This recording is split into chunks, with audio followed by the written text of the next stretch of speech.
Section 3. Les dégâts du silence. Vivre cette solitude à deux, ce n'est pas anodin. C'est une souffrance qui laisse des traces, autant sur vous que sur l'avenir de votre couple. Psychologiquement, la solitude en couple attaque directement l'estime de soi. Se dire « la personne qui me connaît le mieux ne s'intéresse plus à moi » peut vous faire douter de votre valeur, de votre capacité à être aimé. Ça peut vite glisser vers de l'anxiété, du stress, et même, dans les cas plus sérieux, vers une dépression.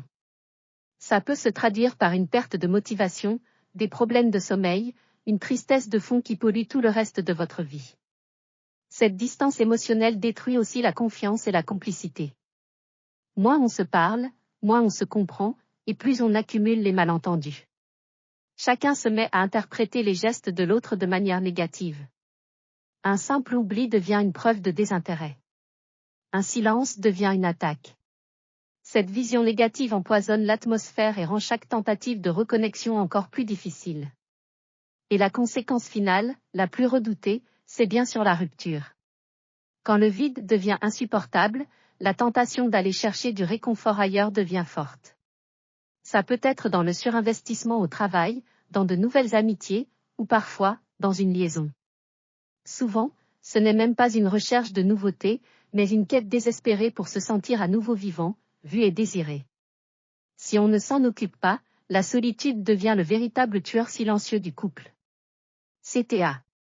Si ce que je décris résonne en vous, j'aimerais vous inviter à prendre un petit instant. Partagez dans les commentaires, si vous en avez envie, un mot ou une phrase qui décrit ce que vous ressentez. Le simple fait de mettre des mots dessus, c'est déjà un premier pas énorme.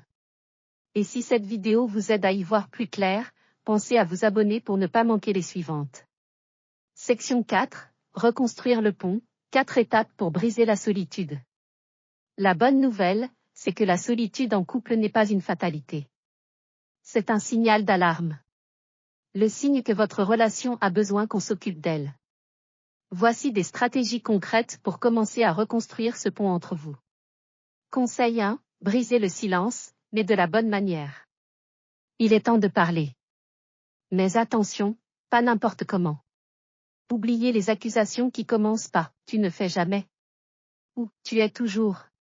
Ça ne fera que mettre votre partenaire sur la défensive. Essayez plutôt la communication non violente en parlant de vous, avec le « je ».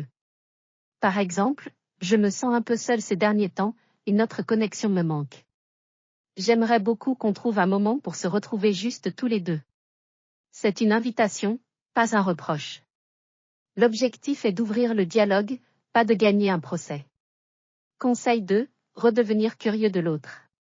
Sortez de la routine en planifiant des moments de reconnexion. Pas besoin de grands voyages. Ça peut être aussi simple qu'un rendez-vous de 20 minutes chaque soir, sans écran, juste pour vous demander, c'était quoi le meilleur et le pire moment de ta journée? Reposez-vous les questions du début. C'est quoi ses rêves, aujourd'hui? Qu'est-ce qui le ou la tracasse? Acheter un simple jeu de cartes avec des questions pour couple peut être un super outil pour relancer la machine et redécouvrir la personne à côté de vous.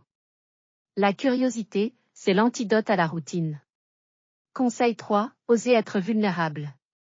La vraie intimité, la vraie connexion, ça se nourrit de vulnérabilité.